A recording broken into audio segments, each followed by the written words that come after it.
मुख्यमंत्री एकनाथ शिंदेंना भेटायला आलेल्या आदिवासी आमदारांना वेटिंगवर राहावं लागले। त्यामुळे आदिवासी आमदार मुख्यमंत्र्यांवर नाराज झालेत।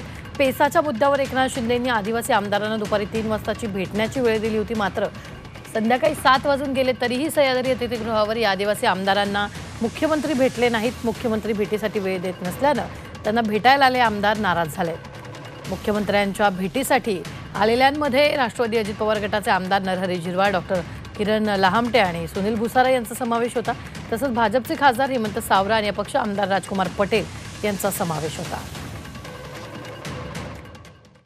आता लोकप्रतिनिधींना दिलेला वेळ जर पाळत नसतील तर ते आम्हाला निरोप सुद्धा आले नाही की तुम्ही थांबा किंवा आपण उद्या भेटू, असंही नाही। आम्ही दुपारी 3 वाजेपासून या ठिकाणी प्रतीक्षेत आहोत। अनेक आमदार खासदार आपल्या मतदारसंघातली त्यांची कामं सोडून, त्यांचे दौरे रद्द करून, आज दसऱ्याची अमावस्या होती तेही घरगुती कार्यक्रम सोडून, धार्मिक कार्यक्रम जे आपण पारंपरिकपणे करतो ते सर्व सोडून त्या ठिकाणी या प्रश्नासाठी माननीय मुख्यमंत्री मोदींची वाट पाहत आहोत। परंतु गेले 5-7 तास त्या ठिकाणी कुठलाही प्रतिसाद किंवा कुठलाही निरोप माननीय मुख्यमंत्री मोदींकडून आम्हाला मिळालेला नाही।